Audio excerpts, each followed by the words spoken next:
The African American churches have long been the centers of communities and have become safe havens for many blacks after slavery was abolished in 1864.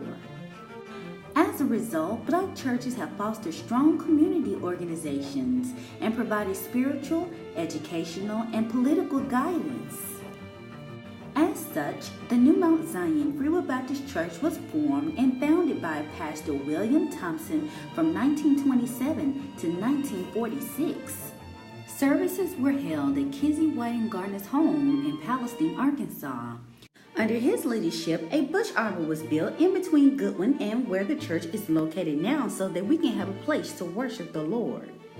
From 1946 to 1950, Pastor Gus Almond became the leader, and our church was built between Goodwin and where the church is located now, under the advice of Ethel Cruz, who was known to be good to the blacks because the African American community was negatively impacted with racial tension, depression, and Jim Crow.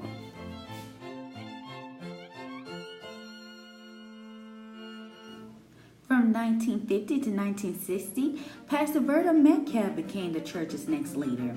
Pastor Metcalf served during some difficult years in the history of our church, and he led us through the onset of the historic civil rights movement.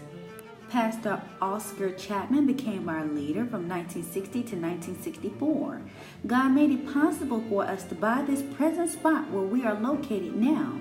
Under his leadership, he preached about the equality of men just as Dr. King did during the dark and difficult times for African Americans. Pastor Nathan Swanigan became the next leader from 1964 to 1973. Because of the racial hatred of blacks, many churches were vandalized and burned to the ground, and New Mount Zion was one of the churches. Therefore, services were held at his other church, Mount Olive Free Will Baptist Church, until our church was rebuilt. From 1973 to 1988, Pastor Walter Swanigan became pastor during a transitional period when our church was being reconstructed and when children graduated from college and did not return to industry developing near our community. Pastor Vernon Faulkner became pastor in 1988 to 1989. During his short tenure, he brought our church more into contemporary times and began to have weekly worship services. Pastor Michael Morgan became pastor from 1989 to 1998, and he moved us in the direction of church management and outreach. Pastor Dr. Otis Clayton Sr. became our pastor from 1999 to 2010. He focused on the church's vision, mission, and serving the Lord.